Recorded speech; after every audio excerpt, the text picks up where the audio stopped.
I was the only one home one Saturday night. I was sound asleep in my bed when I woke up and heard Siri on my phone talking. I turned it off, figuring it was just a glitch, and went back to sleep. An hour later, Siri woke me up again. I was a little freaked out now. Siri was responding to a strange sentence, "What that found for us." And Siri's response was, "The answer is Thursday, July 4th, 1776. It was freaky as hell, but I still ended up dismissing it as a glitch. One more time, I woke up to Siri speaking. This time, the sentence that Siri was replying to was my full name. And her response was, "Here's the info for my name." At that point, I ran to my parents' room, locked the door, and slept in there.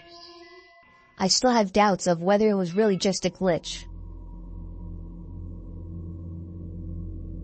I was home alone, playing computer games at like 2 in the morning, when a knock came at my window. My head shot around to face the window, but there wasn't anyone there. It was winter, so I had my window shut, and my room was on the first floor. I guess you can call me the unconfrontational gamer type, so all I did was just shut my blinds to let the pranksters know that I wasn't interested. Enough time passed where I was able to forget about the knocking and get back into my game, until another steady set of knocks came at the window. I was so uneasy now. Why were they doing this? Why couldn't they just leave me alone? But by the slim chance that they actually needed something, I lifted the blinds and pulled open my window just a crack. That was the biggest and most foolish mistake I'd ever made. 2 hands from the darkness outside grabbed the bottom of the window and pushed it all the way up. I started screaming, throwing non-stop punches at the hooded man dressed in all black trying to enter my room. I grabbed the lamp sitting on my desk and bashed him in the head with it. He fell back outside, giving me the chance to shut my window. I saw him run away off our property into the darkness. I have never had a more horrifying experience. I lived way out in the country, like the turn off the paved road kind of country. I heard something crash on the roof and then smash into our metal chimney. For the next hour or so, I could hear it banging from inside the chimney, which should have been impossible since we had covered it for the summer.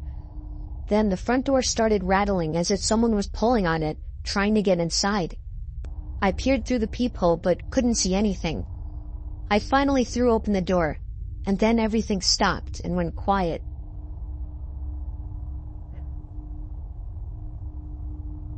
I was home alone one day in the summer. I was doing the usual watching of movies in the living room when I heard some shuffling noises coming from above me. Our living room ceiling is super high, so the attic is the only room above it. I lowered the TV down a little. I could better hear the shuffling noises coming from up there. The attic was connected to my brother's bedroom through his closet. I went to his closet and opened the attic door. The light in there was broken, so I had to use a flashlight. I only made it about 2 steps in, before I heard the sound of the weak wooden floors across the attic creaking, and then the sound of something brushing up against one of the plastic bags on the floor. I jumped out of the attic, slamming the door shut and calling my parents. My dad had a look in there when he got home, but he didn't find anything. I'm just happy it's not my room that's connected to the attic.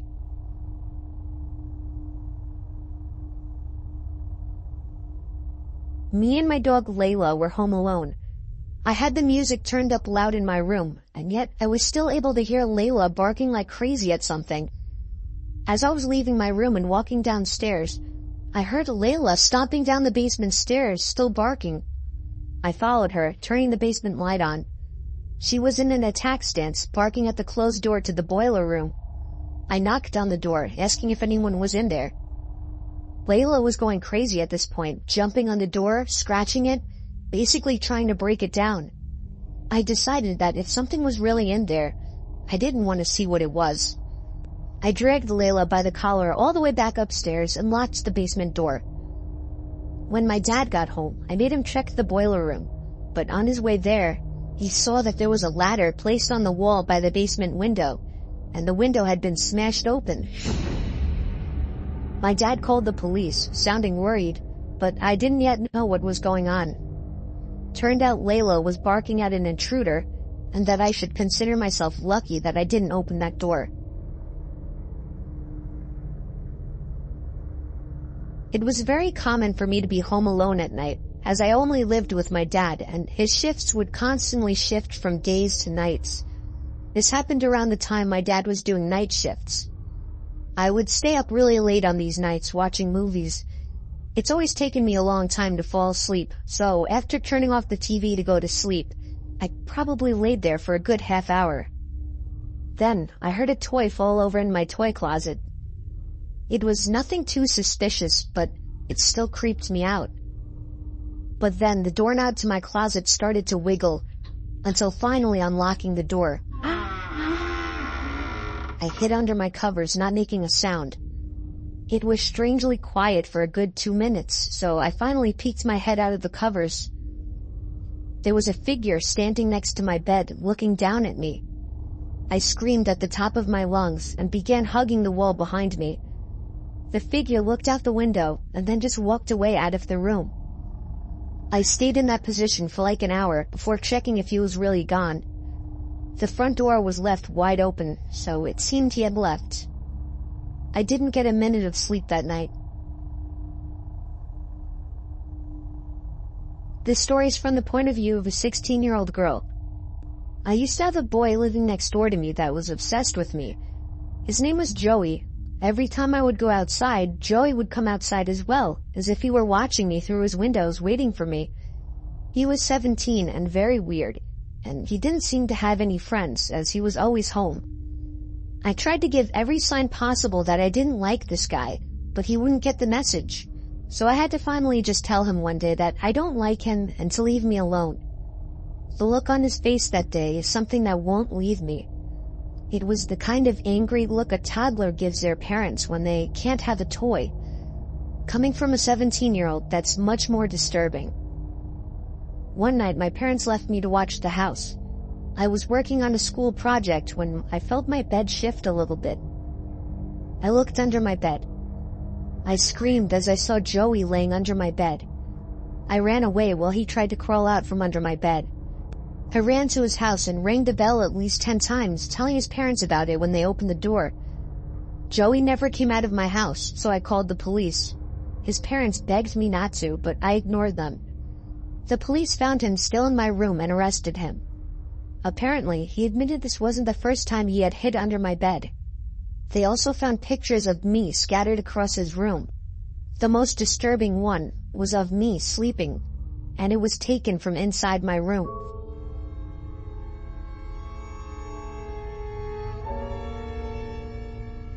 I live in the country, and more often than not, I was home alone. We don't have any neighbors close by, so I would usually just sit in the yard and tan on sunny days. There was this one time that the sun was out strong, and I was tanning in our yard, when I saw somebody standing in the woods, watching me. I sat up, in a position ready to get up and run. Do you need something?" I yelled. The guy walked out from the woods and over to me, telling me that he lives up the hill and was wondering if I could help him out with a broken water pump. I told him that I was about to head out and that I didn't have time.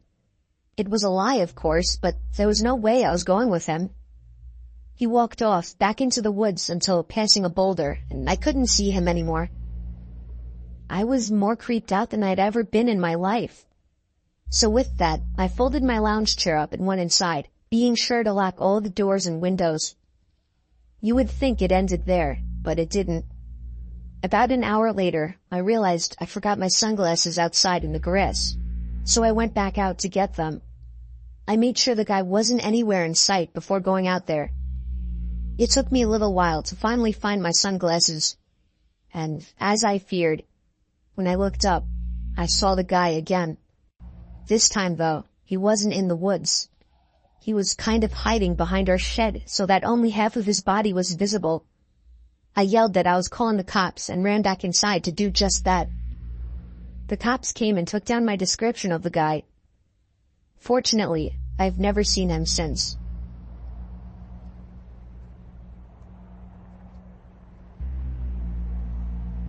This happened to me when I was really little. I was 7 years old, but I still remember all of it like it happened yesterday. I was sleeping over my grandma's house, like I always did when I was little. She never drove her whole life for some reason, so she would constantly be taking long walks everywhere. One day when I was sleeping over, she wanted to walk all the way to the library, which was like 10 blocks away. I didn't want to take that walk. I was a lazy kid. So she went off and told me not to answer the door to anyone. My grandma was the kind of person that was strict and she didn't baby people. So it wasn't unusual for her to leave me by myself at such a young age.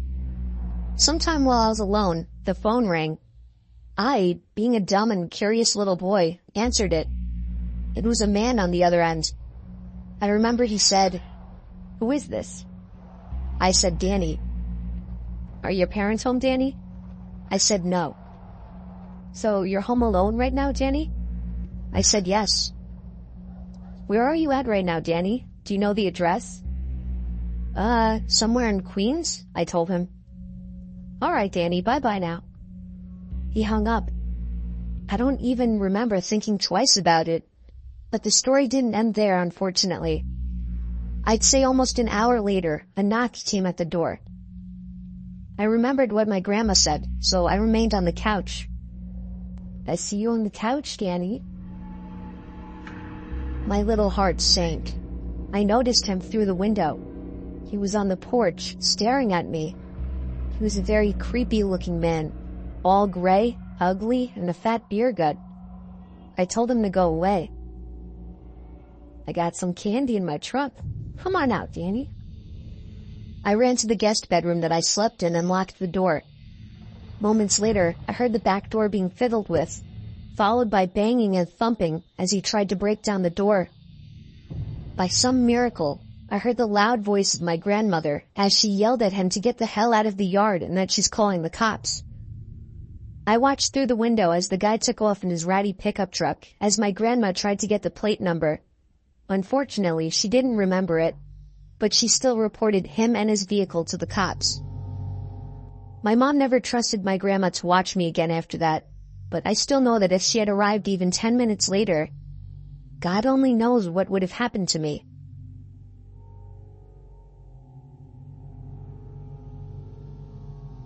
I recently moved out, and I already have a horror story to tell. The house I moved into isn't anything impressive. It's just a house that's appropriate for 1 or 2 people. But I'd say right away, I started hearing weird sounds coming from inside the walls. I first heard it in the kitchen, and then in the bathroom, but on night 3, I started hearing it in my bedroom. I was sure there was some kind of animal living in my walls. I just had to figure out how to get rid of it.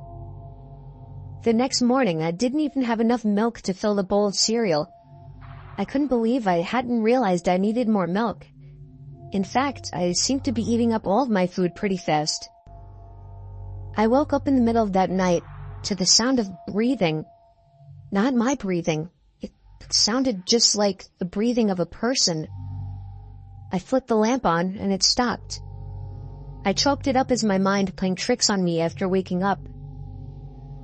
The next day was really hot, so I turned on the AC for the first time. I checked every single vent, and some of them weren't blowing any air. One of them being the vent right next to my bed. I peered through the vent with a flashlight. There wasn't even a duct behind the vent. It was just the inside of the wall.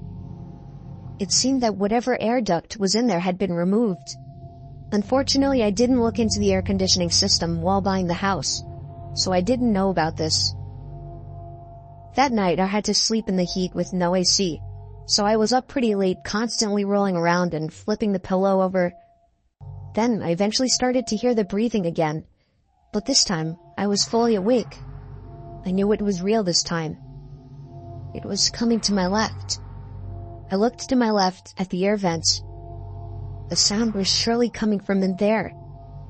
I grabbed the flashlight again and shined it in through the vent. I dropped it and screamed. There was someone's face peering through the cracks of the vents. The first thing I saw were their eyes, open wide and glowing.